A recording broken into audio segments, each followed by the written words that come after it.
आज हम जानेंगे बाबा साहब के जीवन की कुछ ऐसी घटनाएं, कुछ ऐसे अनुभव जिन्होंने उन्हें एक महान शख्सियत में तब्दील किया और साथ ही साथ भारत की राजनीति में एक बहुत बड़ा परिवर्तन, और आज जो भारत का समाज दिखाई देता है जिसमें बराबरी है और भारत का संविधान जो कि बराबरी की बात, समानता की बात, स्वतंत्रता की बात करता है, वहां तक पहुंचाने में एक बहुत बड़ी भूमिका निभाई और यहां तक देश को लाने की दिशा दिखाई। तो हुआ ये कि 14 अप्रैल 1891 में मध्य प्रदेश के मऊ में रामजी मालोजी सकपाल और भीमाबाई की 14वीं संतान के रूप में डॉक्टर भीमराव अंबेडकर का जन्म होता है। मैं अंबेडकर जी को प्यार से बाबा साहब बुलाना पसंद करूंगी, जैसा कि उन्हें लोग कहते थे। आजाद भारत के पहले कानून मंत्री बने।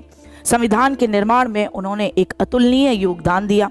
कभी किसी ने सोचा नहीं होगा कि हिंदू धर्म में तब अछूत कही जाने वाली महार जाति में जन्मे बाबा साहब समाज की व्यवस्था पर एक ऐसी चोट करेंगे कि समाज को बदलना होगा, अपनी कुरीतियों को और सभी लोगों को बराबरी का अधिकार देना हो। अंबेडकर जी ने एक बात कही थी जो दिल को छू जाती है। उन्होंने कहा था कि छुआछूत तो गुलामी से भी बदतर है। उन्होंने 5 पत्रिकाएं निकाली, 5 मैगजीन निकाली: मूक नायक, बहिष्कृत भारत, समता, प्रभुत्व भारत और जनता। अंबेडकर जी ने बहिष्कृत समाज के लिए मंदिर प्रवेश से लेकर सार्वजनिक तालाबों तक में बहिष्कृतों की पहुंच को सुनिश्चित करने के लिए कई आंदोलन चलाए।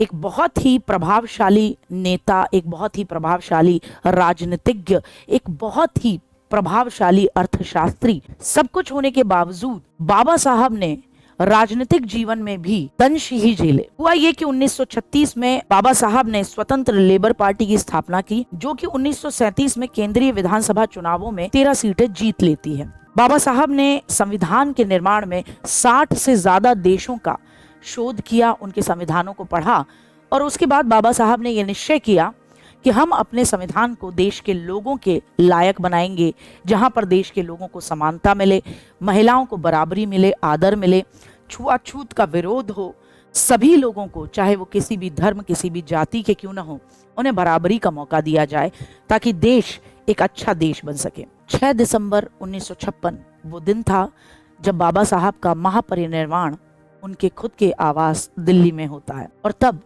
देश का वो नौनिहाल, देश का चमकता सितारा बुझ जाता है, लेकिन अपने पीछे एक ऐसा प्रकाश और एक ऐसी रोशनी छोड़ जाता है जिससे युगों युगांतर तक भारत और विश्व प्रकाशित होता रहेगा।